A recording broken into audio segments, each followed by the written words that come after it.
ನೀರು ಉಪಯೋಗಿಸ್ತೀವಿ ಅಂದ್ರೆ ಮಾಡ್ರನ್ ಟೆಕ್ನಾಲಜಿ ಉಪಯೋಗಿಸ್ಕೊಂಡು ಫಿಲ್ಟರ್ ಮಾಡ್ಕೋತೀವಿ. ಯಾಕೆಂದ್ರೆ ಈ ಬೆಂಗಳೂರಲ್ಲಿ ಬರೋ ಬೋರ್ ನೀರು ಇದು ನೀರು ಏನು ಯಾರು ಪ್ಯೂರಿಫೈ ಮಾಡಿ ಕೊಡಲ್ಲ ನಮ್ಗೆ. ತೊಂದರೆಗಳಂತೂ ಕಟ್ಟಿಟ್ಟ ಬುತ್ತಿ. ಅದನ್ನ ನಾವು ಫಿಲ್ಟರ್ ಮಾಡಿ ಅದನ್ನ ನಾವು ಮಡಕೆಗೆ ಇಲ್ಲಾಂದ್ರೆ ನಮ್ಮ ತಾಮ್ರದ್ದು ಚಂಬುಗಳಿಗೆ ಹಾಕೊಂಡು ಇಟ್ಕೊಂಡು ಕುಡಿತೀವಿ ನಾವು. ಇನ್ನ ನಾವು ತಿನ್ನೋ ಅಕ್ಕಿಗಳು ಎಲ್ಲ ನಾವು ಮಾಮೂಲಿ ಈಗ ನಿಮ್ಮಂತವ್ರು ಈಗ ಯಾರು ಸಾವಯವ ಕೃಷಿ ಮಾಡ್ತೀರಿ ಅಂಥವ್ರ ಕಡೆಯಿಂದ ತರ್ಸ್ಕೊತೀವಿ. ಇನ್ ಬೆಲ್ಲನೂ ಹಂಗೇನೆ. ಹಂಗಾಗಿ ನಮ್ದು ಜೀವನ ಪದ್ಧತಿ ಹೆಂಗಿದೆ ಅಂದ್ರೆ ನಮ್ದು ತಾತಿನ ಕಾಲದ ಪದ್ಧತಿಗೆ ನಾವು ಆಲ್ರೆಡಿ ವಾಪಸ್ ಹೋಗ್ಬಿಟ್ಟಿದೀವಿ ಸುಮಾರು ವರ್ಷದಿಂದನೇ. ಇನ್ನು ನಾವು ಊಟ ಮಾಡೋ ತಟ್ಟೆಗಳು ಕಂಚಿನ ತಟ್ಟೆಗಳು. ನಮ್ ತಾತ ಹೆಚ್ಚು ಕಮ್ಮಿ ಒಂದೇ ತಟ್ಟೆ, ಅವ್ರು ಹೆಚ್ಚು ಕಮ್ಮಿ 96 ವರ್ಷ ಏನೋ ಬದುಕಿದ್ರು ನಮ್ಮ ಅಮ್ಮ ಅವ್ರ ಅಪ್ಪ ಸರ್. ನಾವು ಬುದ್ಧಿ ಮಟ್ಟ ಕಂಡು ಮಟ್ಟಕ್ಕೆ ಅವ್ರು ಅದೊಂದೇ ತಟ್ಟೆಲಿ ಊಟ ಮಾಡ್ತಿದ್ರು ಸರ್. ಅವರು ನಾವು ಕೇಳಬೇಕು ಅನ್ನೋ ಕ್ಯೂರಿಯಾಸಿಟಿ ಇರ್ಲಿಲ್ಲ ನಮ್ಗೆ ಆಗ ನೋಡಿ. ಹೌದು, ಬೆಳೀತಾ ಬೆಳೀತಾ ಗೊತ್ತಾಯ್ತು. ಈಗ ಮಾಡ್ರನ್ ಸೈನ್ಸ್ ಅದನ್ನೇ ಹೇಳ್ತಾ ಇದೆ, ಕಂಚಿನ ತಟ್ಟೆ ಇಸ್ ವೆರಿ ವಂಡರ್ಫುಲ್. ಅದರಲ್ಲಿರೋ ಹೆಲ್ತ್ ಬೆನಿಫಿಟ್ಸ್ ನೀವು ಯಾವುದೇ ರೀತಿ ಫುಡ್ ಅದ್ರಲ್ಲಿ ಹಾಕೊಂಡು ತಿಂದ್ರೆ ಅದು ಅದರಲ್ಲಿರೋಂಥ ಒಂದು ನೆಗೆಟಿವಿಟಿ ಏನಿರುತ್ತೆ ಅಥವಾ ಅದರಲ್ಲಿರೋಂಥ ಒಂದು ಈ ಮನುಷ್ಯಂಗೆ ದುರುಪಯೋಗ ಆಗೋಂಥ ವೈರಸ್ಗಳು ಏನಾರು ಇತ್ತು ಅಂದ್ರೆ ಅದನ್ನ ಅದು ಸಡನ್ ಆಗಿ ಅದು ಸಪ್ರೆಸ್ ಮಾಡುತ್ತಂಥದ್ದು. ಆ ಥರ ನೋಡಿ ಟೆಕ್ನಾಲಜಿ ಅನ್ನೋದು ನಮ್ಮ ಪೂರ್ವಿಕರುಗಳಿಗೆ ಯಾವ ವೆಸ್ಟರ್ನ್ ಸೈನ್ಸ್ ಹೇಳಿರಲಿಲ್ಲ. ಅವ್ರಿಗೆ ಗೊತ್ತಿತ್ತು, ಅವರು they are already living scientifically. ಅದ್ರ ಜೊತೆಗೆ ಕೂಡ ನಮ್ಮ ಈ ಸ್ಪಿರಿಚುಯಾಲಿಟಿಗೆ ಹೋದ್ರು ಅಷ್ಟೇ. ನಮಗೆ ನಾವು ದೇವಸ್ಥಾನದಲ್ಲಿ ವಿಗ್ರಹಗಳು ಪೂಜೆ ಮಾಡ್ತೀವಲ್ಲ, ಆ ವಿಗ್ರಹಗಳು ಕಲ್ಲುಗಳನ್ನ ಯಾವ ತರ ಕಲ್ಲನ್ನ ಸೆಲೆಕ್ಟ್ ಮಾಡ್ಕೋಬೇಕು ಅಂತ ಬರ್ದಿಟ್ಟೋಗೋರು ನೋಡಿ ಅವರು.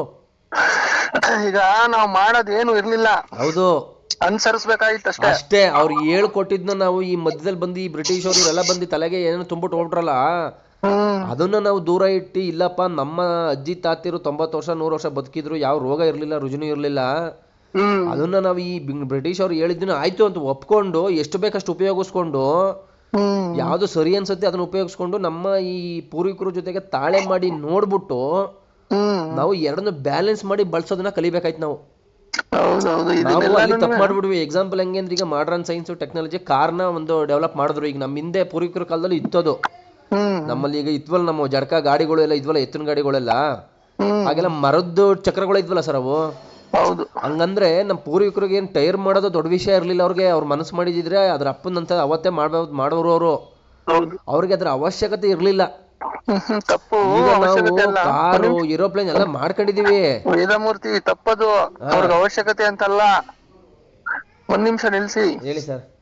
ಅದು ಅದರಿಂದ ಆಗ್ತಕ್ಕಂತ ದುಷ್ಪರಿಣಾಮಗಳು ಅದೇನೆ ಅದನ್ನ ನಾನು ಅವಶ್ಯಕತೆ ಅಂತ ಹೇಳ್ದೆ. ಹಂಗ ತಪ್ಪಾಗುತ್ತೆ. ಅದು ದುಷ್ಪರಿಣಾಮ ಏನಾಗುತ್ತೆ ಅಂತಕ್ಕಂಥದ್ದು ಅವ್ರಿಗೆ ಆಲೋಚನೆ ಇತ್ತು. ಹೌದು, ಕರೆಕ್ಟ್. ಹಂಗಾಗಿ ಅವ್ರು ಮಾಡ್ತಾ ಇರ್ಲಿಲ್ಲ ಅಷ್ಟೇ. ಅಂದ್ರೆ ಅವ್ರಿಗೆ ಇದನ್ನ ಮಾಡಿ ನಾವ್ ಇದರಿಂದ ಅಷ್ಟು ಬೇಗ ಹೋಗ್ಬಿಟ್ಟು ಬಂದ್ಬಿಟ್ಟು ಅದರಿಂದ ಏನು ನಾವು ಅವಶ್ಯಕತೆ ಅದನ್ನ ಮಾಡೋ ಅಂತದ್ದು ಏನಿಲ್ಲ. ನಮ್ಗೆ ಎಂಡ್ ಆಫ್ ದ ಡೇ ನಾವು ಆರೋಗ್ಯವಾಗಿ ಜೀವನ ಮಾಡೋದು ಅಷ್ಟೇ ಇಂಪಾರ್ಟೆಂಟ್ ಅನ್ನೋದೊಂದು ಬೇಸಿಕ್ ಕಾನ್ಸೆಪ್ಟ್ ಅವ್ರದ್ದು. ಅವ್ರು ಮಾಡಿದ್ ಎಲ್ಲ ಯಾವ್ದ್ರ ಸುತ್ತ ಇತ್ತು ಅಂದ್ರೆ ನಮ್ಮ ಆರೋಗ್ಯ, ನೆಮ್ಮದಿ, ಸುಸ್ಥಿರ ಬದುಕು. ಈಗ ದೇವ್ರು ಏನ್ ಭಗವಂತ ನಮ್ಮನ್ನು ಸೃಷ್ಟಿ ಮಾಡಿದ ಭೂಮಿ ಮೇಲೆ 120 ವರ್ಷ ಆಯಸ್, ಒರಿಜಿನಲ್ ಆಯಸ್ ಕೊಟ್ಟಿ 120 ವರ್ಷ ಬದುಕಕ್ಕೆ ಯಾರ ಕೈಲೂ ಆಗೋದಿಲ್ಲ. ನಾವ್ ಎಷ್ಟು ಆದಷ್ಟು ವೃದ್ಧಿ ಮಾಡ್ಕೊಂಡು ಆರೋಗ್ಯವಾಗಿ ಎಷ್ಟು ಬದುಕ್ತೀವಿ ಅನ್ನೋದು ಅಷ್ಟೇ ಅವ್ರ ಇಂಪಾರ್ಟೆನ್ಸ್ ಇದ್ದಿದ್ದು. ಇವತ್ತಿನ ನಮ್ಮ ಸೈನ್ಸ್ ಅಂಡ್ ಟೆಕ್ನಾಲಜಿ ಎಷ್ಟು ಮುಂದುವರೆದಿದೆ ಅಂದ್ರೆ ಎಲ್ಲಾನು ನಾವು ಮಾಡ್ತಾ ಇದೀವಿ, ಆದರೆ ಮೂಲನೇ ಮರ್ತು ಬಿಟ್ಟಿದೀವಿ. ಅಂದ್ರೆ ನಾವು ಏನೇ ಮಾಡಿದ್ರು ಅದ್ರ ಮೂಲ ಬಂದು ನಮ್ಮ ಆರೋಗ್ಯ, ಆಯಸ್ಸು ಅನ್ನೋದನ್ನ ಮರ್ತು ಎಲ್ಲಾನು ತಲೆ ಬುಡ ಇಲ್ದಂಗ್ ಮಾಡ್ಕೊಂಡು ಹೋಗ್ತಾ ಇದೀವಿ.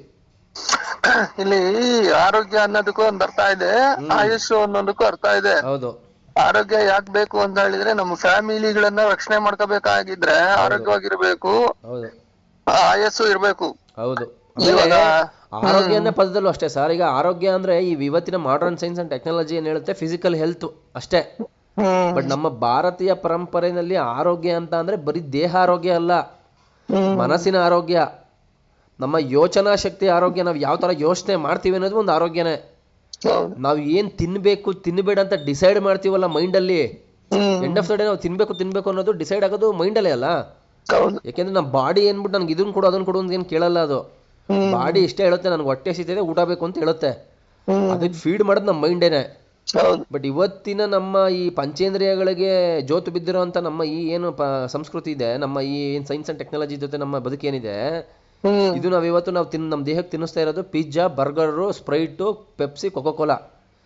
ಇವೆಲ್ಲ ಏನು ಅಂದ್ರೆ ಬರೀ ಪಂಚೇಂದ್ರಿಯಗಳಿಗೆ ಸ್ಯಾಟಿಸ್ಫ್ಯಾಕ್ಷನ್ ಮಾಡ್ತವೆ, ಟೆಂಪರರಿ ಸ್ಯಾಟಿಸ್ಫ್ಯಾಕ್ಷನ್ ಕೊಡ್ತವೆ ಹೊರತು ಭಗವಂತ ಸೃಷ್ಟಿ ಮಾಡಿರೋಂಥ ದೇಹಕ್ಕೆ ಅದರಿಂದ ಯಾವ ಪ್ರಯೋಜನನೂ ಇಲ್ಲ. ಅಂದ್ರೆ ಮೂಲ ನಮ್ಮ ಶತ್ರುಗಳು ಬೇರೆ ಯಾರು ಅಲ್ಲ, ನಮ್ಮ ಪಂಚೇಂದ್ರಿಯಗಳು ಇವತ್ತು. ಅವನ್ನು ನಾವು ಕಂಟ್ರೋಲ್ ಮಾಡ್ಕೊಂಡು ಇಟ್ಕೊಳ್ಳೋದು ಒಂದು ಆರೋಗ್ಯ ಅನ್ನೋದನ್ನ ನಮ್ಮ ಪರಂಪರೆ ಪೂರ್ವಿಕರು ಹೇಳ್ಕೊಟ್ಟಿದ್ದಾರೆ ನಮಗೆ. ಹೌದು. ಬಟ್ ಇವತ್ತಿನ ಆರೋಗ್ಯನ ಪದ್ಧತಿ ಏನಾಗ್ಬಿಟ್ಟಿದೆ ಅಂದ್ರೆ ಬರೀ ನೀನು ಒಳ್ಳೆ ಫುಡ್ ತಿಂದ್ರೆ ನೀನು ಆರೋಗ್ಯವಾಗಿರುತ್ತೆ, ದೇಹ ಆರೋಗ್ಯ ಎಲ್ಲಿದೆ ಇವತ್ತು? ದೇಹನೂ ಆರೋಗ್ಯ ಇಲ್ವಲ್ಲ ಸರ್ ಇವತ್ತು. ನಮ್ಮ ಇದನ್ನ ಬಿಟ್ಬಿಡಿ, ನಮ್ಮ ಪೂರ್ವಿಕರದು ವೈಜ್ಞಾನಿಕವಾದ ಆರೋಗ್ಯನ ಬಿಟ್ಬಿಟ್ಟು ನಾವು ಇವತ್ತಿನ ದೇಹ ಆರೋಗ್ಯ ಅಂತಾನೆ ತಗೊಂಡ್ರು ಸೈನ್ಸ್ ಪ್ರಕಾರ ಅಥವಾ ಈ ಏನು ಟೆಕ್ನಾಲಜಿ ಪ್ರಕಾರ ಇವತ್ತು ನಾವು ಇಷ್ಟೊಂದೆಲ್ಲ ಡೆವಲಪ್ ಮಾಡಿ ಮೆಡಿಸಿನ್ ಸೈನ್ಸ್ ಎಲ್ಲ ಕಂಡುಹಿಡಿದ್ರು ಕೂಡ ನಾವು ಎಲ್ಲಿ ಯಾವುದೇ ರೀತಿಯಾದಂತಹ ಇಂಪ್ರೂವ್ಮೆಂಟ್ ಆಗಿಲ್ವಲ್ಲ. ಇವತ್ತು ಆಯಸ್ಸು 60 ವರ್ಷ 50 ವರ್ಷಕ್ಕೆ ಬಂದು ನಿಂತಿದೆ ಎಲ್ಲರಿಗೂ. 30-40ಕ್ಕೆ ಅದು ಬಿಡಿ, ಅದು ಹಾರ್ಟ್ ಅಟ್ಯಾಕ್ ಕೋವಿಡ್ ಆದ್ಮೇಲೆ ಕೋವಿಡ್ ವ್ಯಾಕ್ಸಿನ್ ಇಂದ ಅರ್ಧ ಜನ ಸಾಯ್ತಾವ್ರೆ ಅಂತ ನ್ಯೂಸ್ ಇರೋದು. ಬಟ್ ಅದಕ್ಕೊಂದಷ್ಟು ಸುಳ್ಳು ರಿಸರ್ಚ್ಗಳು ಪೇಪರ್ಗಳು ತಂದು ಕೋವಿಡ್ ವ್ಯಾಕ್ಸಿನ್ ಬರೀ 6 ತಿಂಗಳು ಅಷ್ಟೇ ಮಾಡಿಫಿಕೇಶನ್, 6 ತಿಂಗಳಾದ್ಮೇಲೆ ಅದು ನೆಲ್ಲಿಫೈ ಆಗುತ್ತೆ. ಅದು ಹೆಂಗೆ ಸಾಧ್ಯ ಸರ್? ಈಗ ನಮ್ಮ ದೇಹ ಯಾವ ರೀತಿ ಒಂದು ಆಗಿದೆ ಅಂತಂದ್ರೆ ನಮ್ಮ ಪೂರ್ವಜರ ಜೀನ್ಸ್ಗಳ ಮೆಮೊರಿಯಿಂದನೇ ಆಗಿರೋದು. ಈಗ ನೋಡಿ, ಈ ಮನೇಲಿ ಯಾರೋ ಒಬ್ರು ಮೊಮ್ಮಗ ತಾತನ ಥರ ಇರ್ತಾನೆ ನೋಡೋಕ್ಕೆ, ಅಂದ್ರೆ ಅಷ್ಟು 100-200 ವರ್ಷಗಳ ತನಕ ಜೀನ್ಸ್ ಮೆಮೊರಿಯಲ್ಲಿ ಕ್ಯಾರಿ ಆಗ್ತಾ ಇರುತ್ತೆ. ಅಂದಾದ್ರೆ ಈಗ ನಾವು ಕೋವಿಡ್ ಇಂಜೆಕ್ಷನ್ ನಾವು ಡೈರೆಕ್ಟ್ ದೇಹಕ್ಕೆ ಹಾಕಿಸ್ಕೊಂಡಿರೋದು ನಾವು. ಅದೀಗ ಅದು ನಮ್ಮ DNA ಲೆವೆಲ್ಗೆ ಹೋಗಿ ಟಚ್ ಆಗುತ್ತದು. ನಮ್ಮ ಪ್ರತಿಯೊಂದು ಕಣದಲ್ಲಿಗೂ ಸೇರ್ಕೊಂಡ್ಬಿಡೈತೆ ಈಗ ಇಂಜೆಕ್ಷನ್. ಅದು ಹೆಂಗ್ ಸರ್ ಮಾಡಿಫೈ ಆಗ್ಬಿಡ್ತದೆ, ಅದು ಹೆಂಗ್ ಹೊಟ್ಟೋಗ್ಬಿಡುತ್ತೆ 6 ತಿಂಗಳಾದ್ಮೇಲೆ? ಅದು ನಮ್ಮ ಜೀನ್ಸ್ ಒಳಗಡೆ ಇದ್ದೇ ಇರ್ತದೆ. ಅದು ಯಾವಾಗ ನಮ್ಮ ದೇಹ ಅದ್ರ ಜೊತೆಗೆ ಫೈಟಿಗೆ ಬೀಳುತ್ತೋ ಆವಾಗ ಬೇರೆ ಬೇರೆ ರೀತಿ ಕಾಯಿಲೆಗಳು ದುಷ್ಪರಿಣಾಮಗಳು ಮುಂದೆ ಯಾವತ್ತಾದ್ರೂ ಬಂದೇ ಬರ್ತಾವವು. ಇವ್ರು ಮಾಡಿರೋ ತಪ್ಪನ್ನ ಮುಚ್ಚಾಕೊಳಕ್ ಏನಂತ ಹೊಸ ರಿಸರ್ಚ್ ಮಾಡ್ಬಿಟ್ರು, 6 ತಿಂಗಳು ಅದ್ರ ಎಫಿಕೇಸಿ 6 ತಿಂಗಳಾದ್ಮೇಲೆ ಅದು ಹೊಟ್ಟೋಗುತ್ತೆ ಅಂತ ಹೇಳ್ಬಿಟ್ರು ಅಷ್ಟೇ. ಆಮೇಲೆ ಇದೇನು ಅಂದ್ರೆ ಇದು ಹೆಂಗೆ ಅಂದ್ರೆ ತಪ್ಪು ಮಾಡ್ಬಿಡೋದು, ಹಿಂದೆ ಮುಂದೆ ಏನು ಯೋಚನೆ ಮಾಡಿದ್ರೆ ತಪ್ಪು ಮಾಡ್ಬಿಡೋದು, ಆ ತಪ್ಪನ್ನು ಮುಚ್ಚಕ್ಕೆ ಇನ್ನೊಂದು ತಪ್ಪು ಮಾಡೋದು, ಈ ರೀತಿ ನಡೀತಾ ಇರೋದು ನಾವು ಇವತ್ತಿನ ಮಾಡರ್ನ್ ಸೈನ್ಸ್ ಅಥವಾ ಈ ಮಾಫಿಯಾ ಅಂತ ನಾವು ಕರಿತೀವಿ ಅದನ್ನ. ಸೈನ್ಸ್ ಅನ್ನೋದು ಆ್ಯಕ್ಚುಲಿ ಪ್ಯೂರ್ ಬಿಡಿ ವೈಜ್ಞಾನಿಕವಾದ ಸೈನ್ಸು ನಮ್ಮ ಭಾರತೀಯತೆಯಲ್ಲಿ ಮಾತ್ರ ಇರೋದು. ಈ ನಾಸಾದವ್ರು ಆಗ್ಬೋದು, ಈ ಇಸ್ರೋದವ್ರು ಏನೇನ್ ಮಾಡ್ತಾ ಇದಾರೆ ಇದನ್ನೆಲ್ಲ ಓದ್ಬಿಟ್ಟು ಹೋಗ್ಬಿಟ್ಟು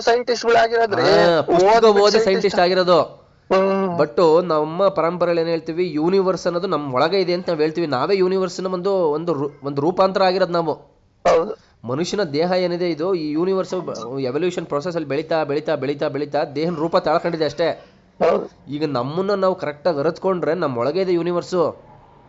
ಈ ಕೋಟಿ ಖರ್ಚು ಮಾಡ್ಬಿಟ್ಟು ಈಗ ಮೊನ್ನೆ ಒಂದು ರಿಸರ್ಚ್ ಬಂದಿದೆ ವರ್ಲ್ಡ್ ಮೆಡಿಕಲ್ ಅಸೋಸಿಯೇಷನ್ ಇಂದ, ತಿಂಗಳಿಗೊಂದ್ಸಲಿ 15ಕ್ಕೊಂದ್ಸಲಿ ಅಥವಾ ವಾರಕ್ಕೊಂದ್ಸಲಿ ಉಪವಾಸ ಮಾಡಿದ್ರೆ ತುಂಬಾ ಒಳ್ಳೇದು ಅಂತ.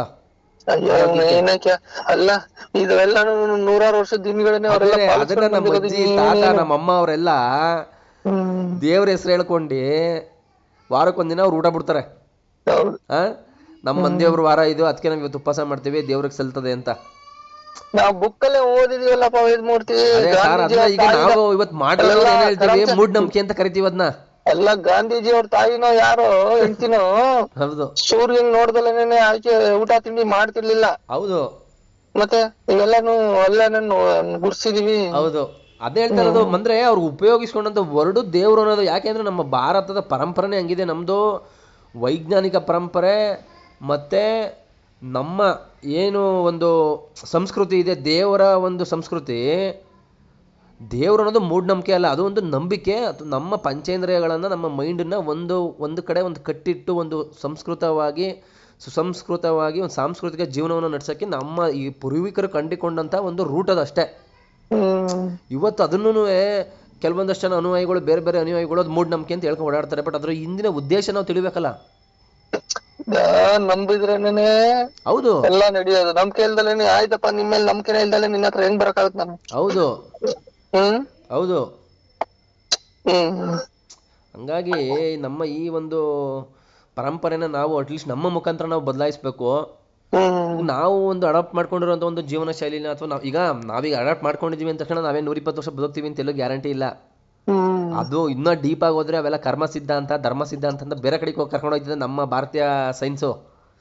ನಮ್ಮ ಭಾರತೀಯ ಸೈನ್ಸ್ ಹೆಂಗಿದೆ ಅಂದ್ರೆ ಅಡಿಯಿಂದ ಮುಡಿವರೆಗೂ ಎಲ್ಲದಕ್ಕೂ ಒಂದು ವೈಜ್ಞಾನಿಕವಾಗಿ ರಿಸರ್ಚ್ ಮಾಡಿ ಇಟ್ಟಿದ್ದಾರೆ ನಮ್ಮಲ್ಲಿ, ಅಲ್ವಾ? ಪ್ರತಿಯೊಂದಕ್ಕೂ ಆಗೋಗಿದೆ, ಪಾಲಿಸೋದಷ್ಟೇ ಉಳ್ಕೊಂಡಿದೆ. ಆಚರಣೆ ಮಾಡ್ಬೇಕಷ್ಟೇ. ಎಲ್ಲ ಹೇಳಿ ಬಿಟ್ಬಿಟ್ಟಿದ್ದಾರೆ. ಏನು ನಾವು ಎಕ್ಸ್ಟ್ರಾ ಏನು ಮಾಡೋದೇನು ಅವಶ್ಯಕತೆ ಇಲ್ಲ. ಈಗ ಬುದ್ಧನಂತ ಒಬ್ಬ ವೈಜ್ಞಾನಿಕ ಸೈಂಟಿಸ್ಟ್ ನ ಪ್ರೊಡ್ಯೂಸ್ ಮಾಡೋದಂತ ದೇಶ ನಮ್ದು. ಬಟ್ ಅಂತ ಬುದ್ಧನ್ನ ನಾವೇನ್ ಮಾಡ್ಬಿಟ್ವಿ, ಅವನ ಸ್ಪಿರಿಚುವಲ್ ಆಗಿ ಒಂದು ಕರ್ಕೊಂಡು ಹೋಗ್ಬಿಟ್ಟು ಅವ್ನು ಹೇಳಿದ್ದೆಲ್ಲ ನಾವು ಉಪಯೋಗಿಸ್ಕೊಳ್ಳೇ ಇಲ್ಲ. ಇವತ್ತು ಬುದ್ಧನ ಟೀಚಿಂಗ್ಸ್ ನ ಕರೆಕ್ಟ್ ಆಗಿ ಉಪಯೋಗಿಸ್ಕೋತಾರ ದೇಶ ಜಪಾನು. ಇವತ್ತು ನೋಡಿ ಮಿನಿಮಮ್ ಆಯಸ್ಸು ಮನುಷ್ಯಂದು 90 ವರ್ಷ ಮೇಲೆ ಐತಂತೆ ಸರ್, ಅಲ್ಲಿ 80ರಿಂದ 90 ವರ್ಷ ಮೇಲಿದೆ ಮಿನಿಮಮ್ ಆಯಸ್ಸು. ನೋಡ್ರಿ ಅವ್ರೆಲ್ಲ ಫಾಲೋ ಮಾಡಿದ್ರು ಬುದ್ಧಿನ ಟೀಚಿಂಗ್ಸ್ ಅವರು. ನಾವು ಇವನೇನೋ ನಮ್ಗೆ ಜಾತಿ ಅದು ಇದು ಅಂತ ಹೇಳ್ಬಿಟ್ಟ ಅಂತ ನಾವು ಒಂದು ಟೀಚಿಂಗ್ಸ್ ಕಳಿಸ್ಬಿಟ್ವಿ ಹೊರಗಡೆ.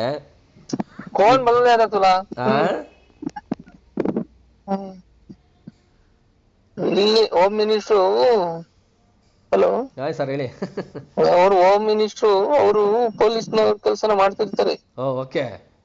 ನಾನ್ ಕಾರಲ್ಲಿ ಕುಂತ್ಕೊಂಡಿದ್ನಲ್ಲ, ಓಕೆ ಬಂದಿದ್ದಾರೆ ಇನ್ಸ್ಪೆಕ್ಷನ್ ಮಾಡಕ್. ಓಕೆ ಓಕೆ ಎಲ್ಲ ಹಾಳು ಮಾಡಿದ್ ಸಾಲದು ಅಂತ ಹೇಳಿ ಹಾಕಿ. ಆಮೇಲೆ ನಿನ್ನೆ ಇದನ್ನ ಹೇಳ್ತಾ ಇದ್ರಿ ಸರ್ ನೀವು, ನಮ್ಮ ವೈಜ್ಞಾನಿಕವಾಗಿ ಅದೇ ಅನ್ನೋದ್ ಬಗ್ಗೆ, ಅದು 45,000 ಟ್ರಿಲಿಯನ್ ಜೀವಕೋಶಗಳ ಬಗ್ಗೆ ಮಾತಾಡ್ತಾ ಇದ್ವಿ ನಾವು. ಅದು ಅಲ್ಲಿಗೆ ಸ್ಟಾಪ್ ಆಗೋಯ್ತು ನಾವು. ಅದನ್ನ ಕಂಟಿನ್ಯೂ ಮಾಡೋಣ ಅಂದ್ಬಿಟ್ಟು ನಾನು ಇವತ್ತು ಹಂಗೆ ಮಾತಾಡೋಣ ಅಂತ ಮಾಡಿದೆ. ಹೇಳಿ ಹೇಳಿ. ಈಗ ಅದೇ ನೀವು ನೆನ್ನೆ ಎಲ್ಲೂ ಸ್ಟಾಪ್ ಮಾಡಿದ್ರಿ ಅಂದ್ರೆ, ನೀವು ಮೈಸೂರಲ್ಲಿ ಯಾವುದೋ ಒಂದು ಇದಕ್ಕೆ ಹೋಗಿದ್ರಿ, ಯಾವುದೋ ಒಂದು ಅಂಗವಿಕಲರದ ಒಂದು ಆಶ್ರಮಕ್ಕೆ.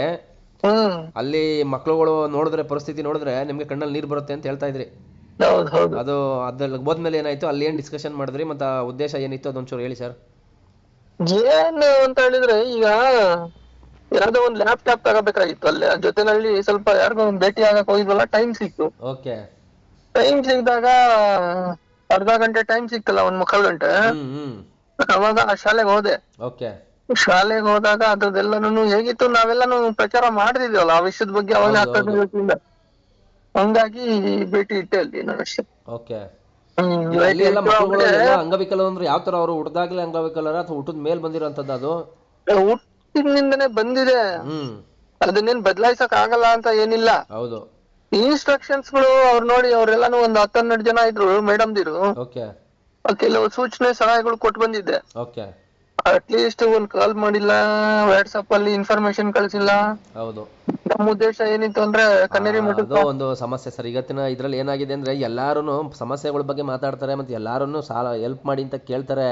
ಅಷ್ಟೇ, ದುಡ್ಡು ಕೊಟ್ಬಿಡಿ ಅಷ್ಟೇ, ಅವ್ರಿಗೆ ಕಾಸು ಕೊಟ್ಬಿಟ್ರೆ ಮುಗೀತು ಅಷ್ಟೇ. ಅವ್ರಿಗೆ ಯಾರಿಗೂ ಒಂದು ಸಾಮಾಜಿಕ ಕಳಕಳಿ ಕೋರಿಂದ ಯಾರಿಗೂ ಇಲ್ಲ ಇವತ್ತು.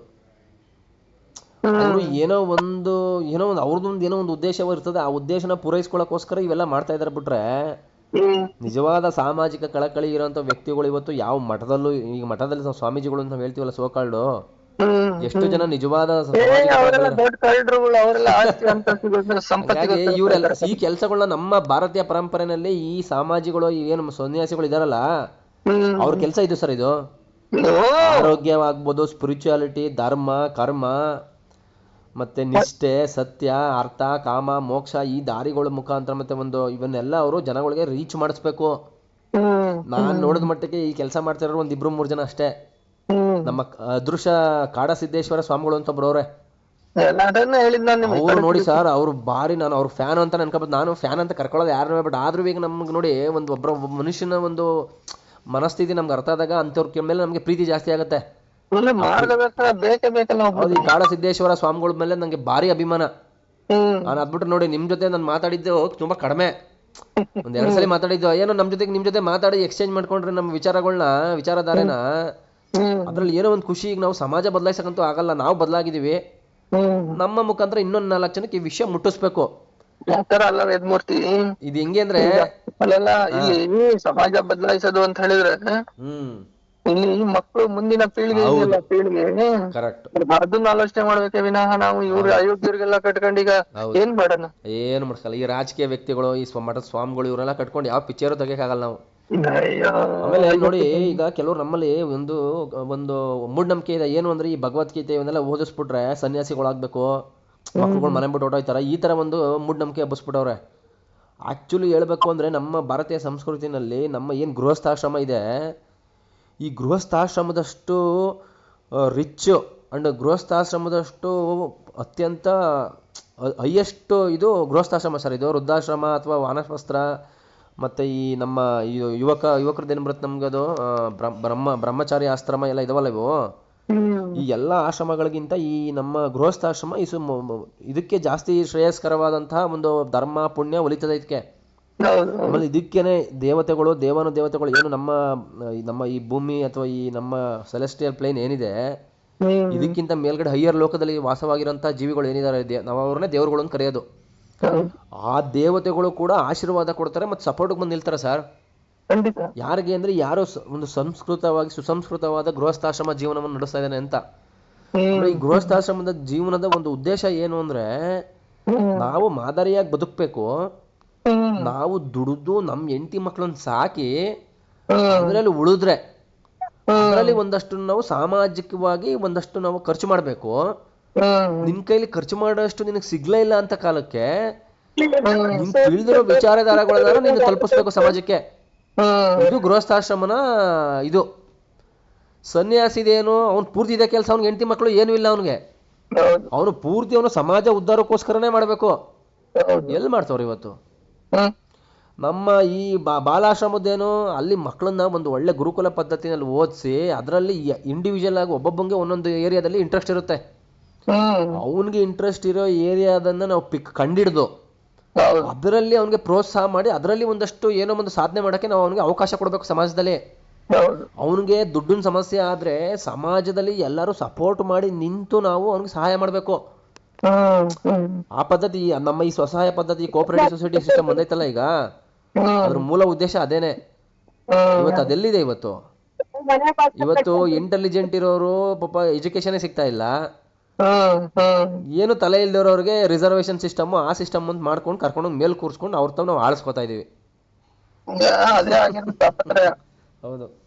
ಈಗ ಸಿದ್ದರಾಮಯ್ಯ ಹಿಂದೆ ತಗೊಳ್ಳಿ, ಹೌದು, ಅವನು ಎಷ್ಟು ಬಂಡಾಟ ಆಡ್ತಾ ಇದ್ದಾನೆ ನೋಡ್ರಿ ಅವನು. ಹೌದು. ಅದಿಲ್ಲ ಇದಿಲ್ಲ, ನಂದೇನು ಇಲ್ಲ, ಕೋರ್ಟ್ ಏನು ಮಾಡಲ್ಲ, ಗವರ್ನರ್ ಏನು ಮಾಡಲ್ಲ ಅಂತ ಹೇಳ್ತಿದ್ದ. ಎಲ್ಲ ಒಂದೊಂದೇ ಬಂದ್ರು ಅದು ಸುಳ್ಳು ಅಂತಾನೆ ವಾದ ಮಾಡ್ತಾನೆ ಬಿಟ್ರೆ ಸುಳ್ಳು ಮಗ. ಅಧಿಕಾರ ದಾಹ. ಈಗ 6 ಕೋಟಿ ಮಾನ ಮರ್ಯಾದೆ ನಾನು ದಿನ ಓಡಾಡಿ ಹೇಳ್ತಾನೆ ಇದೀನಿ. ಎಷ್ಟು ದಿನಕ್ಕೆ ತಾಪತ್ರಗಳು ಇರ್ತವೆ, ಸಮಸ್ಯೆಗಳು ಇರ್ತವೆ. 1 ಗಂಟೆಗೂ ಏನೇನೋ ಆತ್ಮಹತ್ಯೆ ಮಾಡ್ಕೊಳ್ಳೋ ಸಂಖ್ಯೆನೂ ಎಷ್ಟೋ ಆಗೋಗಿರ್ತೈತೆ ಸಮಸ್ಯೆಯಿಂದ. ಈ ಸುಳ್ಳು ಮಗ ಅದೇನು ಅರ್ಥ ಆಗಲ್ಲ. ಹೌದು. ಇಂಥವ್ರು ಬಿಟ್ರೆ ಒಬ್ಬೊಬ್ರು ಸಾಕು, ಒಬ್ಬೊಬ್ರು ಇಡೀ ಮನುಕುಲನೇ ಸರ್ವನಾಶ ಆಗೋಗ್ಬಿಡುತ್ತೆ. ಅದೇ ನೋಡಿ, ಬೇರೆಯವ್ರದ್ದು ಬಂದಾಗ ಕಾನ್ಸ್ಟಿಟ್ಯೂಷನ್ ಕಾನೂನು ಬಗ್ಗೆ ಮಾತಾಡ್ತಾರೆ, ಇವ್ರ ಬುಡಕ್ ಬಂದಾಗ ಇವ್ರು ತಪ್ಪು ಮಾಡಿಲ್ಲ. ಅಲ್ಲ ನೋಡ್ರಿ, ಅವನು ಎಲ್ಲರಂಗೇನೆ ಇವನು ಕಾನೂನು ಫೇಸ್ ಮಾಡ್ಬೇಕಾಗಿತ್ತು ಇಲ್ಲ ಅಂದಾಗ. ಹೌದು. ಈಗ ಯಡಿಯೂರಪ್ಪನ ರಾಜೀನಾಮೆ ಕೊಡ್ಸಿದ್ರಲ್ವಾ, ಅವರೆಲ್ಲ ಕೊಟ್ಟೋಗಿರ್ಲಿಲ್ಲ ರಾಜೀನಾಮೆಗಳು. ಕೊಡ್ಬೇಕಲ್ವಾ, ಇವ್ರು ಕೊಡ್ಬೇಕಲ್ವಾ, ಅದು ಕಾನೂನು ಮಗ ತಾನೇ ಇವನು. ನೋಡಿ, ಉತ್ತರ ಕರ್ನಾಟಕದ ಭಾಷೆ ಇದು ಚಂದ ಇದು, ಬಟ್ ಇದನ್ನ ನೀವು ಬೇರೆ ಕಡೆ ಹೋಗಿ ಮಾತಾಡಿದ್ರೆ ಅಫೆಂಡ್ ಮಾಡ್ಕೊಂಡ್ಬಿಡ್ತಾರೆ. ಮಾಡ್ಕೊಳ್ಳಿ. ಅದೇನ್ ಹೇಳ್ತಿರೋದು, ನಾವು ನಮ್ಮ ಭಾಷೆನಲ್ಲಿ ನಮ್ಮ ಗುಣದಲ್ಲಿ ಬರುವಂತ ಕೆಲವೊಂದು, ಈಗ ನಮ್ಮ ಮಂಡ್ಯ ಭಾಷೆನೂ ಅಷ್ಟೇನೆ ಸರ್. ಈಗ ಈ ಬೋಳಿ ಮಗ ಕೆಲವೊಂದು ಇದಾವಲ್ಲ ಪದಗಳು, ಇವೆಲ್ಲ ಪದಗಳು ಈ ವೇದಕಾಲ ಸಂಸ್ಕೃತದಲ್ಲೂ ಇದಾವೆ. ಈ ಪದಗಳ ಅರ್ಥ, ಇದ್ರ ಅರ್ಥ ಬೇರೆ ಇದೆ. ಅದನ್ನ ನಾವು ಇವತ್ತಿನ ಈ ಗ್ರಾಟಿಫಿಕೇಶನ್ ಫಾಸ್ಟ್ ಫಾರ್ವರ್ಡ್ ವರ್ಡ್ ಅಲ್ಲಿ ಕೆಟ್ಟದು ಅಂತ ನಮ್ಮ ತಲೆ ಒಳಗೆ ನಾವು ತುಂಬಿಕೊಂಡಿದೀವಿ ಅಷ್ಟೇ. ಕೆಟ್ಟ ಪದಗಳವಂತ ಏನ್ ಇವತ್ತೇನ್ ನಾವು ಸೋಕಾಳ್ ಕೆಟ್ಟ ಪದ ಅಂತ ಒಂದೊಂದು ಫಿಕ್ಸ್ ಮಾಡಿ ಇಟ್ಬಿಟ್ಟಿದೀವಿ. ಅದ್ರದ್ದು ಮೂಲ ಅರ್ಥಗಳೇ ಬೇರೆ. ಈಗ ನಮ್ಮ ಮಂಡ್ಯ ಭಾಷೆಯಲ್ಲಿ ಬೇವರ್ಸಿನ್ ಬೈತೀವಲ್ಲ, ಎಂತ ಒಳ್ಳೆ ವರ್ಡ್ ಗೊತ್ತಾ ಅದು ಬೇವರ್ಸಿನ ಪದದ ಅರ್ಥ ಏನು ಅಂದ್ರೆ ಸನ್ಯಾಸಿ ಅಥವಾ ಸಾಮಾಜಿಕ ಕಳಕಳಿ ಇರುವಂತ ವ್ಯಕ್ತಿ. ಆ ತರ ಒಂದ್ ಪದ ಬರುತ್ತೆ ಬೇವರ್ಸಿ ಅನ್ನೋದು. ಇವತ್ತು ಎಲ್ಲಿ ಎಷ್ಟು ಜನ ಗೊತ್ತು, ಬೇವರ್ಸಿ ಅಂದ ತಕ್ಷಣ ಈ ಭಕ್ತನ ಕೋಪ ಮಾಡ್ಕೊಂಡ್ಬಿಟ್ಟಿರ್ತಾನೆ. ಹಂಗೆ ಏನು ಮಾಡಕ್ಕಾಗಲ್ಲ.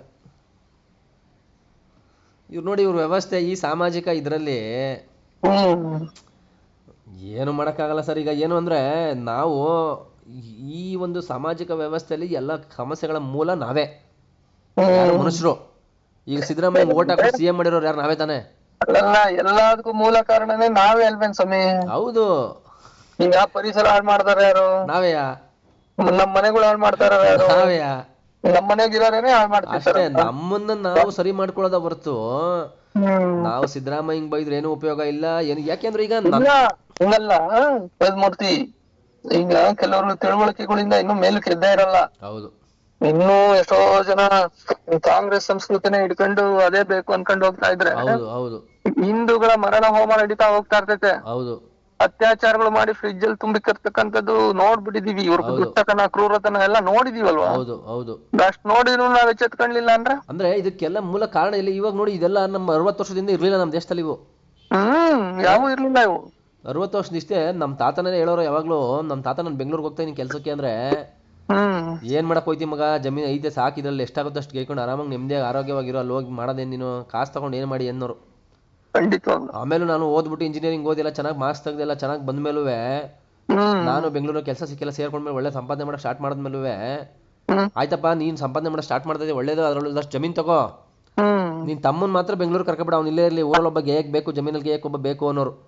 ಎಷ್ಟು ದೂರದೃಷ್ಟಿ ಇರ್ತಿತ್ತು ಅಂದ್ರೆ ನೋಡಿ ಅವ್ರಿಗೆ ಎಷ್ಟಿತ್ತು ಅಂತ. ಇವತ್ತು ಆ ಪರಿಸ್ಥಿತಿ ಬಂದ್ಬಿಟ್ಟಿದೆ. ಇವತ್ತು ನೋಡಿ ನಾವು 150-200 ರೂಪಾಯಿ ಕೊಟ್ಟು ಆಮೇಲೆ ಹುಡಿಕೊಂಡು ಹೋಗ್ಬಿಟ್ಟು ನಾವು ಇವತ್ತು ತಗೋತೀವಿ ಅಂದ್ರೂ ಇವತ್ತು ಆರೋಗ್ಯವಾದ ಫುಡ್ ಸಿಗ್ತಾಯಿಲ್ಲ ನಮ್ಗೆ.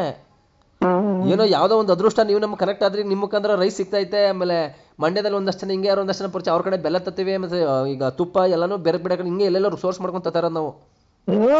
ಇದ್ರ ಅರ್ಥ ಏನು, ನಾನು ಇವೆಲ್ಲ ತಿನ್ಬಿಟ್ಟು ನಾನು 150 ವರ್ಷ ಬದುಕ್ತೀನಿ ಅಂತಲ್ಲ. ಒಂದು ಮುಂದಿನ ಒಂದು ಪೀಳಿಗೆಗೆ ನಾವು ಇದನ್ನ ಇವತ್ತಿಂದ ನಾವು ಬದಲಾವಣೆ ಮಾಡಿಕೊಟ್ರೆ ಅವರು ಆ ಒಂದು ಸಹಜ ಬೇಸಾಯ ಆಗ್ಬೋದು, ಒಂದು ಸಹಜ ಬದುಕು ಕಟ್ಕೊಂಡು ಮತ್ತೆ ಒಂದು ಒಳ್ಳೆ ಆರೋಗ್ಯಕರವಾದಂತಹ ಜೀವನವನ್ನ ನಡೆಸ್ತಾರೆ.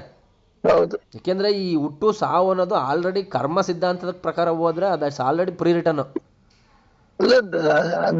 ಅದಿರ್ಲೇಬೇಕಲ್ಲ. ಹೌದು, ನೀನ್ ಏನು ಅಂದ್ರೆ ಒಂದು ಉತ್ತಮವಾದ ಜೀವನ ನಡೆಸಿದ್ರೆ ನೀನ್ ಆಯಸ್ನ 1-2 ವರ್ಷ ಜಾಸ್ತಿ ಮಾಡ್ಕೋಬಹುದು. ಈಗ ನಾವ್ ಯಾಕೆ ಈ ತರದಲ್ಲಿ ಕಲಬೆರಕೆ ಆಹಾರಗಳ ಸೇವನೆಯಿಂದ ಬುದ್ಧಿಮಾಂದ್ಯ ಮಕ್ಕಳು, ಅಂಗವಿಕಲರು, ಆರೋಗ್ಯ ಇವೆಲ್ಲ ಏನ್ ಹೇಳ್ತಿದೀವಿ. ಹೌದು, ಈಗ ಹೆಂಡತಿ ಆಗಿರಳು ತನ್ನ ಸೌಂದರ್ಯವನ್ನ ಕಡೆ ದಿನ ತನಕ ಉಳಿಸ್ಕೊಂಡ್ಲಿಲ್ಲ ಅಂದ್ರೆ ಹೌದು ಹೆಂಡತಿಗೂ ಕಣ್ಣೆತ್ತಲ್ಲಿ ನೋಡಕ್ ಆಗುತ್ತೆ? ಆಬ್ವಿಯಸ್ಲಿ ಆಗಲ್ಲ, ಕರ್ಮ ಅನ್ನತ್ತೆ. ಹೌದು, ಇವಳ ನಾವೆಲ್ಲ ಹೇಳ್ಕೊಟ್ರು ಏನ್ ಕಲೀಲಿಲ್ಲ, ನಾವ್ ಆ ಕರ್ಮ ನಾನ್ ನೋಡ್ಬೇಕಲ್ಲ ಅಂತ ಅನ್ಸುತ್ತೆ. ಆಬ್ವಿಯಸ್ಲಿ ಹಂಗೆ ಬರುತ್ತೆ ಸರ್. ಅದು ಗಂಡ ಹೆಂಡತಿ ಅನ್ನೋದು ನಾವು ಮಾಡ್ಕೊಂಡು ಬಂದು ಜೀವನ ಮಾಡಕ್ಕೆ ಮಾಡ್ಕೊಂಡಿರುವಂತ ಒಂದು ಪದ್ಧತಿ ಅಷ್ಟೇ.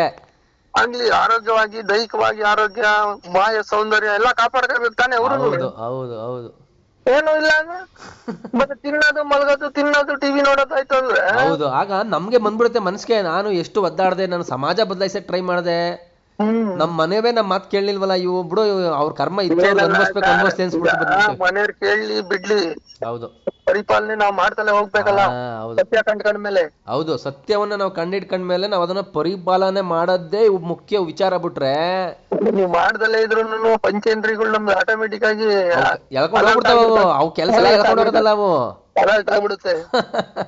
ಅದೇ ಮತ್ತೆ ಹೇಳದ್ ಏನಪ್ಪಾ ಅಂತಂದ್ರೆ ಇದ್ರ ಅರ್ಥ ಆಚರಣೆ ಮಾಡೋದಷ್ಟೇ ಇಂಪಾರ್ಟೆಂಟ್, ಅದೇ ಸತ್ಯ.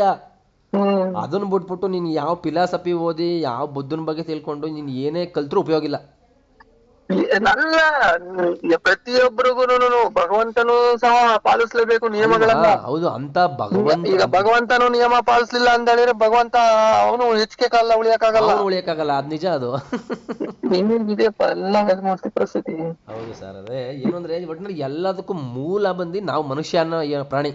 ಹೌದು, ಮತ್ತೆ ಆಮೇಲೆ ಮನುಷ್ಯನ ಪ್ರಾಣಿಗೆ ನಮ್ಮ ಭಗವಂತ ಅಥವಾ ಈ ಪ್ರಕೃತಿ ಅನ್ನೋದು ಏನು ನಮ್ಗೆ ಶಕ್ತಿ ಕೊಟ್ಟಿದೆ ಅಂದ್ರೆ ಮನೆಯಲ್ಲಿ ಅಪ್ಪನ ಸ್ಥಾನ ನಾವು. ಅಂದ್ರೆ ನಾವು ನಮ್ಮನ್ನ ನಾವು ಕಾಪಾಡಿಕೊಂಡು ನಾವು ದುಡಿದು ನಮ್ಮ ಸುತ್ತಮುತ್ತ ಇರೋ ಎಲ್ಲಾ ರೀತಿ ಪ್ರಾಣಿಗಳು ಪಕ್ಷಿಗಳನ್ನು ನಾವು ಸಾಕಿ ಸಲಹಿ ಅವಕ್ಕೂ ತೊಂದರೆ ಮಾಡ್ದಂಗೆ ನಮಗ್ ನಾವು ತೊಂದರೆ ಮಾಡ್ಕೊಳ್ದಂಗೆ ಬದುಕೋದು ನಮ್ಮ ಮೂಲ ಬದುಕಿನ ಉದ್ದೇಶ. ಮತ್ತೆ ಎಲ್ಲದಕ್ಕೂ ತೊಂದರೆ ಮಾಡ್ಕೊಂಡು ನಿನಗೆ ಇವತ್ತು ಬೇರೆ ತೊಂದರೆ ಮಾಡೋದು ಆಳ್ ಬಿದ್ದೋಗ್ಲಿ, ನಮ್ಮನ್ನ ನಾವೇ ಸಾಯಿಸ್ಕೊತಾ ಇದೀವಲ್ಲ ಟೆಕ್ನಾಲಜಿನ, ಸೈನ್ಸ್ ಅನ್ನೋ ಹೆಸರಲ್ಲಿ. ಬೇಡ ಮೇಧಮೂರ್ತಿ, ಈಗ ನಿಮ್ ಮನೇಲಿ ನೀವು ಒಂದ್ ನಾಯಿ ಸಾಕಿದೀರಾ. ಹೌದು, ಅದಕ್ಕೆ ಯಾವ್ದೋ ಬೇರೆ ನಾಯಿ ಬಂದ್ ಕಚ್ಚಿಸ್ತು. ಹೌದು, ನಿಮ್ ಮನ್ಸ್ ಏನ್ ಅನ್ಸುತ್ತೆ? ಏನಾಗುತ್ತೆ, ಕಚ್ಬಿಟ್ಟೈತೆ, ಏನು ಮಾಡಕ್ಕಾಗಲ್ಲ, ಸೇಫ್ ಆಗಿರ್ಬೇಕಾಯ್ತು ಅಂತ ಅನ್ಸುತ್ತೆ. ಅಲ್ಲಲ್ಲ, ಒಪ್ಕೊಳಲ್ಲ. ಅರೆ ಅನ್ಯಾಯ ಈ ತರ ಆಗೋಯ್ತಲ್ಲ ಅಂತ ಹೇಳಿ ದುಃಖಿಸುತ್ತೆ. ಹೌದು ಹೌದು, ಅಂದ್ರೆ ಮುಂಚೆ ಇತ್ತು, ಬಟ್ ಇವಾಗ ಹಂಗಿಲ್ಲ. ಓಕೆ, ಬಂದ್ ಕಚ್ಚಾಗೋಗಿದೆ, ಈ ಕಚ್ಚಾಗಿರೋದು ನಾವೇನು ಮಾಡಕ್ಕಾಗಲ್ಲ. ಇಲ್ಲ, ನಮ್ ನಾಯಿನ ಕರ್ಕೊಂಡು ಹೋಗಿ ನಾವು ಹಾಸ್ಪಿಟ್ಲ್ ಹುಷಾರ್ ಮಾಡ್ಕೋಬೇಕು ಅಷ್ಟ್ ಬಿಟ್ರೆ. ಇಲ್ಲ, ನಾನು ಇನ್ನೊಂದ್ ಸ್ವಲ್ಪ ಕಾಂಪೌಂಡ್ ಗಿಂಪೌಂಡ್ ಭದ್ರ ಮಾಡ್ಕೊಂಡು ನಾನು ನೀಟಾಗಿರ್ಬೇಕು. ಆದ್ರೂ ಎಚ್ಚರಿಕೆ ಅಂತ ತಗೊಂಡಿದ್ದ ಅಂತಿಲ್ಲ, ಮುನ್ನೆಚ್ಚರಿಕೆಯಾಗಿ ನಾವು ಮುಂದೆ ಹೋಗ್ಬೇಕಷ್ಟೇ. ಹಂಗೇನೆ. ಹೌದು, ಪ್ರತಿಯೊಂದು ವಿಚಾರದಲ್ಲೂ ಮನಸ್ಸು ಅನ್ನೋದು ಒಂದೇನಿದೆಯೋ ಅದು ಒಪ್ಕೊಳ್ಳಲ್ಲ ಸುಲಭವಾಗಿ. ಯಾರು ಸಹಜ ಆಹಾರ ತಿಂತಾ ಇರೋರು. ಹೌದು, ಈ ಹಂದಿ ಹಾಲನ್ನ ಯಾರು ಕುಡಿತಿದ್ದಾರೆ, ಹೌದು, ರಾಸಾಯನಿಕ ಆಹಾರ ಯಾರು ತಿಂತಾ ಇದಾರೆ, ಅವಕ್ಕೆಲ್ಲಾನು ಈ ಜ್ಞಾನ ಬರಲ್ಲ. ಅಲ್ಲ, ಅವ್ರಿಗೆ ಅದನ್ನ ಒಪ್ಕೊಳಕ್ಕೆ ಆಗಲ್ಲ. ಯಾಕೆ ಗೊತ್ತಾ, ಅವ್ರಿಗೆ ನಾವು ಮಾಡ್ತಾ ಇರೋದೇ ಸರಿ ಅನ್ನೋದು ಮೈಂಡ್ ಅಲ್ಲಿ ಜೀನ್ಸ್ ಆಹಾರದಿಂದ ಅದಾಗ್ಬಿಟ್ಟಿರ್ತೈತೆ, ಹೋಗಿ ಸೇರ್ಕೊಂಡ್ಬಿಟ್ಟೈತಲ್ಲ, ಅದು ಸೇರ್ಕೊಳ್ಳುತ್ತೆ. ಹೌದು, ಅದು ವಾದ ವಿವಾದಗಳು ಬರ್ತಾವ. ನಾನೇ ಸರಿ, ಸೈನ್ಸೇ ಸರಿ, ಟೆಕ್ನಾಲಜಿನೇ ಸರಿ ಅಂತ ಮಾತಾಡ್ತಾರ ಅವರು. ಈಗ ದೊಡ್ಡ ಮನುಷ್ಯ ಆಗಿದ್ದ ಸಿದ್ದರಾಮುಲ್ಲಾ ಖಾನು ರಾಜೀನಾಮೆ ಕೊಟ್ಟು ಮರ್ಯಾದೆ ಇರೋನಾಗಿದ್ರೆ, ಇಲ್ಲಪ್ಪ ಆಯ್ತು ಎಲ್ಲರಂಗ್ ನಾನು ಫೇಸ್ ಮಾಡ್ತೀನಿ, ಕಾನೂನಲ್ಲಿ ಏನಿದೆ ಎಲ್ಲರೂ ನನಗೂ ಕಾನೂನು ಒಂದೇನೆ ಅಂತ ಹೇಳಿ ಹೌದು ಹೌದು ಹೌದು, ಎಲ್ಲಿ ಕೊಟ್ಟೋದ ಅವನು? ಅದೇ ಇದನ್ನೇನೆ ಹೇಳೋದು, ಏನದು ಮಾಡೋದು ಅನಾಚಾರ, ಮಾತಾಡೋದು ಮಾತ್ರ ಸದಾಚಾರ ಅಂತಾರಲ್ಲ. ಬಸವಣ್ಣವ್ರು ಹೇಳೋದ್ರಲ್ಲ, ಇದನ್ನೇ ಇಂಥವ್ರಿಂದಾನೆ. ಇಂತ ಆಹಾರ ಸೇವನೆ ಮಾಡಿರ್ತಾರೆ ಅಂತವು ಹೋಗಿ ಗಂಟುಗಟ್ಲೆ ಕುಡಿಯೋದು, ಚೆನ್ನಾಗಿ ಮಂದಿ ಆಹಾರ ಸೇವನೆ ಮಾಡೋದು, ದನದ ಮಾಂಸ ತಿನ್ನೋದು ಎಲ್ಲ ಮಾಡಿರ್ತಾನಲ್ವಾ, ಅದರ ಇದು ಫಲ, ಅದ್ರ ರೂಪಾಂತರ ಇದಷ್ಟೇ. ಒಳಗಡೆ ಸೇರ್ಕೊಂಡಿರೋ ಪಂಚೇಂದ್ರಿಯಗಳ ಮುಖಾಂತರ ಹೋದಂತಹ ಆ ಒಂದು ನೆಗೆಟಿವ್ ಆಹಾರಗಳು ಈಗ ಅವ್ನಿಗೆ ಬೇಡ ಬೇಡ ನೀನ್ ಕೊಡ್ಬೇಡ, ನಂಗೆ ಅಧಿಕಾರ ಬೇಕು, ಹೊಟ್ಟೋಗ್ಬಿಡ್ತದೆ, ಕಳ್ಕೊಂಡ್ಬಿಡ್ತೀನಿ ನಾನು ಅನ್ನೋ ಲೆಕ್ಕಕ್ಕೆ ತಂದ್ಬಿಟ್ಟಿರ್ತಾವ ಅವನ್ನ ಅಷ್ಟೇ. ಅದನ್ನ ಇದು ಪ್ರೊಟೆಸ್ಟ್ ಮಾಡೋಷ್ಟು ರೇಂಜಿಗೆ ಹೋಗ್ಬಿಟ್ಟಿರ್ತದು. ಹೌದೌದು, ಬೇಡ ಅವ್ನ್ ಧರ್ಮಸ್ಥಳಕ್ಕೆ ಹೋಗ್ಬೇಕಾದ್ರೆ ನಾನು ಮೀನ್ ತಿಂದ ಹೋಗ್ತೀನಿ, ಏನಾಗುತ್ತೆ? ಹೌದು, ಅಲ್ಲಿಗೆ ಅದು ಬಂದಿದೆ ಅಂತ ಹೇಳಿದ್ರೆ ಅವನಿಗೆ ಹೌದು ಆಹಾರ ಪದ್ಧತಿಯಿಂದನೇ ಬಂದಿದ್ದು. ಅಂದ್ರೆ ಅವನು ಮೀನ್ ತಿನ್ಕೊಂಡು ಧರ್ಮಸ್ಥಳಕ್ಕೆ ಹೋದ್ರೆ ಏನೂ ಆಗೋದಿಲ್ಲ, ಬಟ್ ಅದು ಅವನ ಯೋಗ್ಯತೆನ ತೋರ್ಸುತ್ತದು. ಮತ್ತೆ ಈಗ ಹಿಂದ್ಗಡೆ ಇರೋರ್ಗೆ ಏನು ಮುಂದಿನ ಪೀಳಿಗೆ ಹಿಂದಿನ ಪೀಳಿಗೆಲ್ಲ ಫಾಲೋ ಮಾಡ್ತಾರಲ್ಲ, ಅದೇ ನೋಡಿ ಅವನು ಮೀನ್ ತಿನ್ಕೊಂಡು ನಾನು ಇದು ಚರ್ಚ್ ಒಳಗೆ ಹೋಯ್ತೀನಿ, ನಾನು ಮಸೀದಿ ಒಳಗೆ ಹೋಯ್ತೀನಿ ಅಂತ ಹೇಳದ ಅವನು. ಡಿಫ್ರೆನ್ಸ್ ನೋಡ್ಕೊಳ್ಳಿ ಇಲ್ಲಿ. ಇದು ಯಾವ ರೀತಿ ಅಂದ್ರೆ ಇದೊಂದು ಸೆಲ್ಫ್ ಡಿಸ್ಟ್ರಕ್ಷನ್, ಅಂದ್ರೆ ನಮ್ಮನ್ನ ನಾವೇ ಹೀಯಾಳಿಸ್ಕೊಳ್ಳೋದು, ನಮ್ಮನ್ನ ನಾವೇ ಅಸಹ್ಯ ಪಡ್ಕೊಳ್ಳೋದು, ನಮ್ಮನ್ನ ನಮ್ಮ ಬಾಯಿಗೆ ನಾವೇ ಮಣ್ಣು ತಿನ್ನೋದು, ಅನ್ನ ತಿನ್ನೋ ಬಾಯಿಗೆ ಮಣ್ಣು ಹಾಕೊಳ್ಳೋದು ಅಂತ ಹೇಳೋದು. ಇದನ್ನ ಇಂಥ ಒಬ್ಬರ ಷೋಡಶ ವ್ಯಕ್ತಿಗಳಿಂದ, ಇಂಥ ಈ ಕಾಂಗ್ರೆಸ್ ಮ್ಯಾನಿಪುಲೇಟೆಡ್ ಎಜುಕೇಶನ್ ಸಿಸ್ಟಮ್, ಈ ಕಾಂಗ್ರೆಸ್ ಮ್ಯಾನಿಪುಲೇಟೆಡ್ ಲೈಫ್ ಲಿವಿಂಗ್ ಇದೆಯಲ್ಲ, ಇದರಿಂದ ಈ ಇನ್ಫ್ಲೂಯೆನ್ಸ್ ಆಗಿರೋಂಥ ಈ ಕೆಲವೊಬ್ರು ಸೋ ಕಾಳು ಲೀಡರ್ಗಳಲ್ಲ ಇವರು. ಲೀಡರ್ ಅನ್ನೋ ಪದಕ್ಕೆ ಅರ್ಥವೇ ಇಲ್ಲ ಇವರು. ಇವ್ರೊಂಥರ ಇವ್ರು ಬೇವರ್ಸಿ ಅಂತ ಬೈಸ್ಕೊಳಕ್ ಇವ್ರಿಗೆ ಬೆಲೆ ಇಲ್ಲ ಇವ್ರಿಗೆ. ಅದು ಅರ್ಹತೆ ಇರಲ್ಲ. ಅದಕ್ಕೆ ಮುಂದಿನ ಪೀಳಿಗೆಗೆ ನಾವೇನ್ ಮಾಡ್ಬೇಕು, ನಮ್ಮಂತವ್ರು ನಿಮ್ಮಂತವ್ರು ಏನಾದ್ರು ಸಮಾಜಕ್ಕೆ ಮಾಡೋದಿದ್ರೆ ಕೆಲಸ, ಒಳ್ಳೆ ಜನಪ್ರತಿನಿಧಿಗಳನ್ನ ಹುಟ್ಟಾಕ್ಬೇಕು. ಹೌದು, ಅವರು ಯಾಕೆ ನಾವು ಆಚರಣೆ ವಿಚಾರಣೆಗಳನ್ನ ಫಾಲೋ ಮಾಡ್ತಾ ಇದೀವಿ ಹೇಳಿ?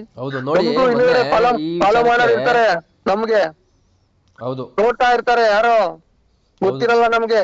ಹೌದು, ಇವ್ನ್ ಹೆಂಗ್ ನಡ್ಕೊಂಡ, ಹೆಂಗಿದ್ದ, ಏನ್ ಮಾಡ್ತಿದ್ದ ಎಲ್ಲ ಅಬ್ಸರ್ವ್ ಮಾಡೋರು ಇದ್ದೇ ಇರುತ್ತಲ್ವಾ. ಹೌದು, ಹೌದು, ಅವಾಗ ಇನ್ನೊಬ್ಬ ಯಾರೋ ಹುಟ್ಟೆ ಹುಡ್ತಾನೆ ನಾಯಕ. ಹೌದು, ನಾವು ಅಧ್ವಾನ ಎಲ್ಲಾರು ಅಧ್ವಾನ ಮಾಡಕ್ ಶುರು ಆದ್ರೆ ಅವನಿಗೂ ಹುಟ್ಟೆ ಹುಡ್ತಾನೆ. ಆದ್ರೂನು ವಿಚಾರ. ಆದ್ರೆ ನಾವು ಎಷ್ಟೋ ಜನ ನೋಡ್ಕೊಂಡು ಕಲ್ತಿರಲ್ವಾ. ಹೌದು, ಈಗ ನಾವು ವಾಜಪೇಯಿ ಅವ್ರು ನೋಡಿ ರಾಜಕಾರಣದಲ್ಲಿ ನೋಡಪ್ಪ ಎಷ್ಟು ಚೆನ್ನಾಗಿದೆ ಅಂತ ಹೇಳಿ. ನನಗೆ ಇವತ್ತಿನ ಭಾರತೀಯ ರಾಜಕಾರಣ ಏನಿದೆ, ನನ್ನ ಬುದ್ಧಿ ಕಣ್ಮಟ್ಟಕ್ಕೆ ನಾನು ಯಾರಿಗಾರು ಮರ್ಯಾದೆ ಕೊಡ್ತೀನಿ. ನನ್ನ ಮನಸ್ಸಲ್ಲಿ ಯಾರಿಗೋ ಒಬ್ರು ರಾಜಕೀಯದಲ್ಲಿ ಒಬ್ರು ನನ್ನ ಹೆಸರು ಗಳಿಸ್ಕೊಂಡವ್ರೆ ಅಂದ್ರೆ ಅಟಲ್ ಬಿಹಾರಿ ವಾಜಪೇಯಿ ಅವರು.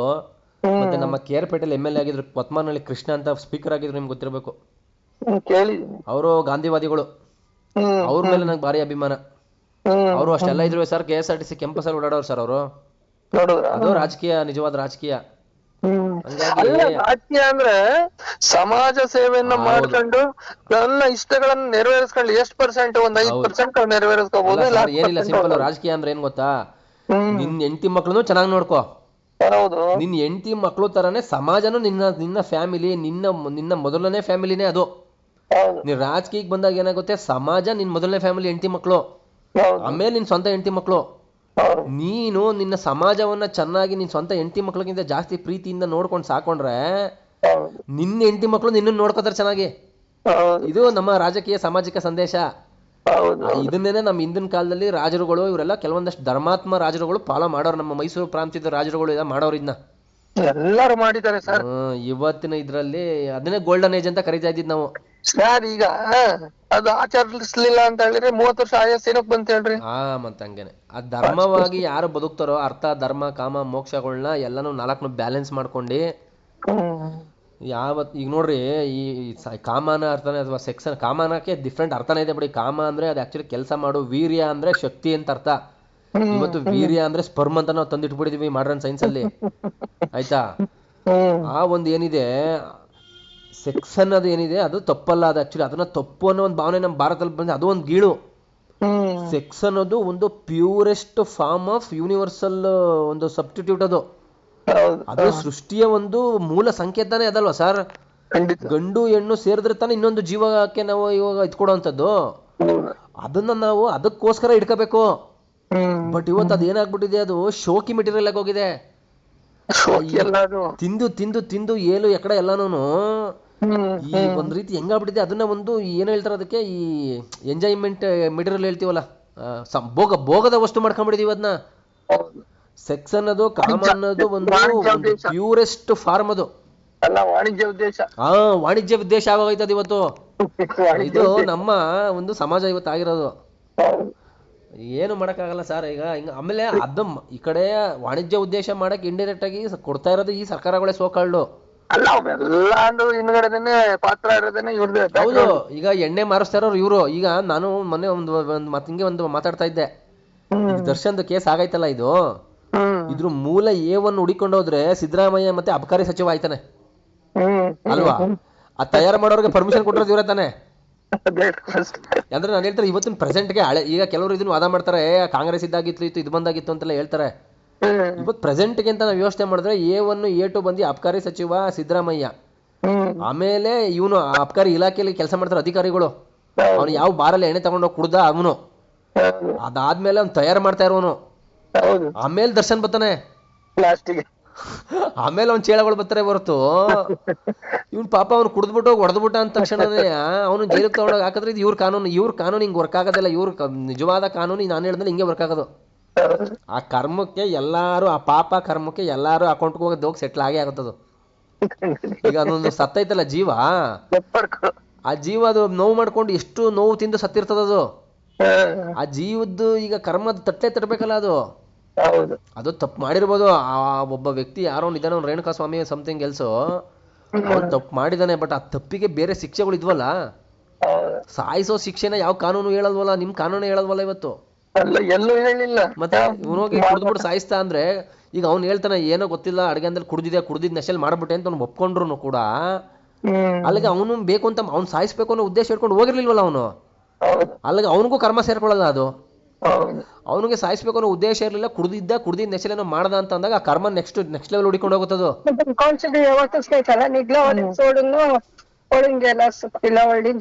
ಏನ್ ನೋಡ್ತೀವ್ರೆ ಸರ್